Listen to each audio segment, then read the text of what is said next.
રાધનપુર બાર એસોસિએશનની 2025ની ચૂંટણીમાં મને પ્રમુખ તરીકે તમામ વકીલ મિત્રોએ સાથ સહકાર વડીલોના સહકારથી વિજય બનાવ્યો તથા ઉપપ્રમુખ તરીકે દિલીપભાઈ પૂજારા તથા મંત્રી તરીકે હરેશભાઈ રાવલને વિજય બનાવી અને અમને આખી પેનલને જે સાથ સહકાર વકીલ મિત્રોએ આપ્યો એ બદલ તમામનો ખૂબ ખૂબ આભાર।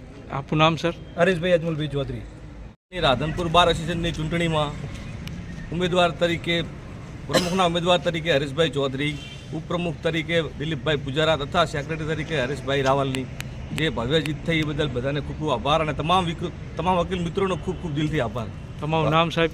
કિશોરભાઈ રાવલ, પૂર્વ ઉપપ્રમુખ રાધનપુર। ભારત 25ની રાધનપુર બાર એસોસિએશનની ચૂંટણીમાં આજે ભાઈ શ્રી હરેશભાઈ ચૌધરી, ભાઈ શ્રી દિલીપભાઈ પૂજારા અને ભાઈ શ્રી કિશોરભાઈ રાવલ, હરેશભાઈ રાવલ ઉપપ્રમુખ તરીકે, પ્રમુખ તરીકે ભાઈ શ્રી હરેશભાઈ ચૌધરી અને ઉપપ્રમુખ દિલીપભાઈ પૂજારાને ભવ્ય વિજય થયો છે અને અમે બધા એમને અભિનંદન આપીએ છીએ।